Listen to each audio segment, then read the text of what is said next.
शक्ति आपके अंदर है। आप ही अपनी समस्याओं का निदान ढूंढ सकते हैं। अगर हम आस लगाए बैठे रहेंगे तो 1952 से जब से ये इलेक्शन शुरू हुआ तब से आस ही लगा के बैठे हुए हैं। अगर आप बहुत गौर से देखिएगा तो एमएलए साहब का काम है कानून बनाना, आपका नहर बनाना उनका काम नहीं है। और आप उम्मीद करके चलते हैं कि एमएलए साहब का काम है सड़क बना दो, नहर। एमएलए साहब नहीं बनाएंगे, वो अब बनाएंगे सरकार का जो विभाग है वो बनाएगा।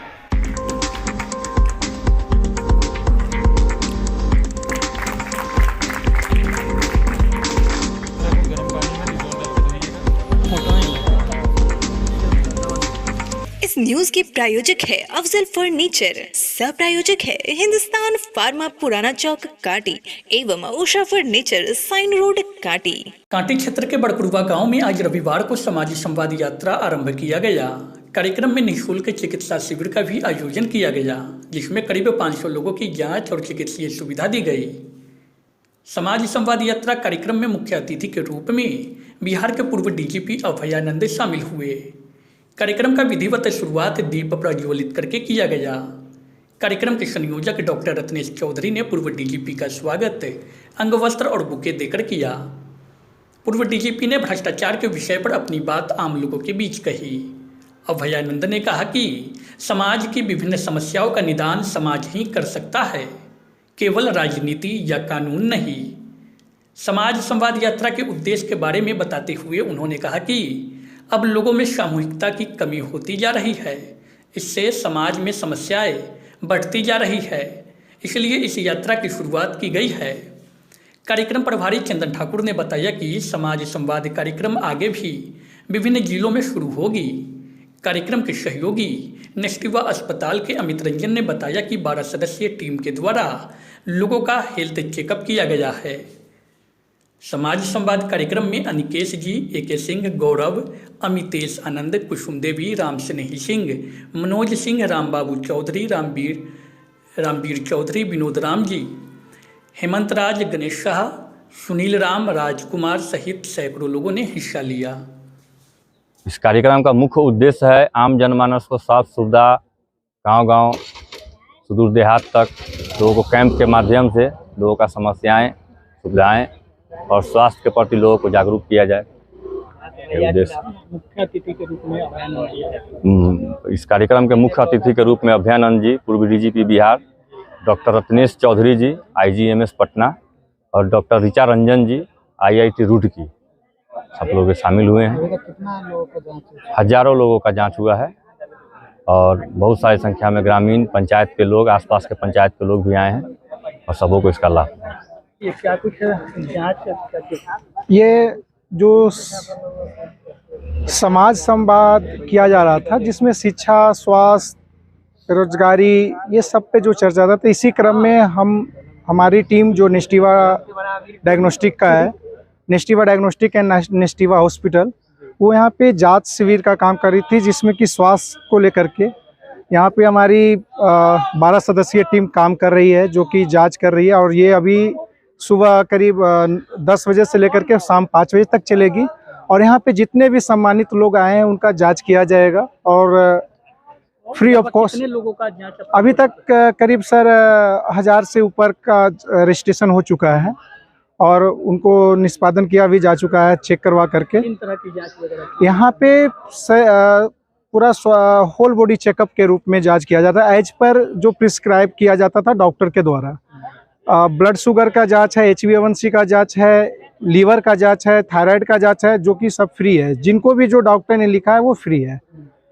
और यही अभी हम लोग अभी करेंगे और ये जो भी है इसका रिपोर्ट कल के डेट में हम लोग यहाँ पे जो भी हमारे संबंधित लोग हैं इनसे उनको हम लोग डिस्पैच करेंगे और वहाँ से उनको सबको मिलेगा।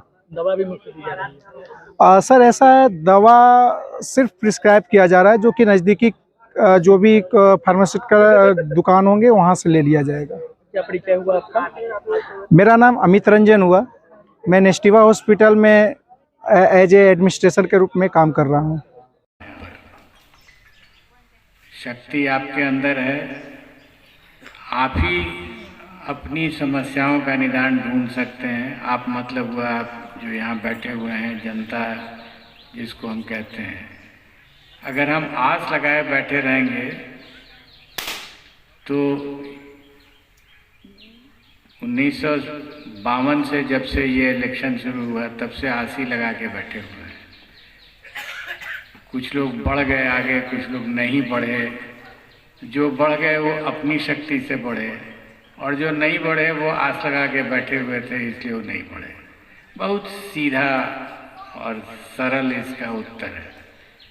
तो मेरा संदेश ये है कि आपको जिसको वोट देना है दे दीजिए, उसमें आपस में लड़ाई झगड़ा की भी आवश्यकता नहीं है। आपको जिस कारण से देना हो उस कारण से आप दे दीजिए और संतुष्ट रहिए, लेकिन आस लगा के मत बैठिए कि कोई आएगा, आपकी उंगली पकड़ेगा, आपको चला देगा और आप एकदम फर्श से अर्श पर पहुंच जाइएगा। ये होगा नहीं। मैंने आपके बीच में आज यही सोचा था कि एक छोटा सा संदेश आपको दूं। आपस में मिलिए, आप गांव के लोग हैं या एक पंचायत के लोग हैं या एक ब्लॉक के लोग हैं। अगर लगे कि कोई सामूहिक समस्या है तो उस पर विचार कीजिए आपस में। अगर आप बहुत गौर से देखिएगा तो एमएलए साहब का काम है कानून बनाना, आपका नहर बनाना उनका काम नहीं है। और आप उम्मीद करके चलते हैं कि एमएलए साहब का काम है सड़क बना दो, नहर। एमएलए साहब नहीं बनाएंगे, वो अब बनाएंगे सरकार का जो विभाग है वो बनाएगा।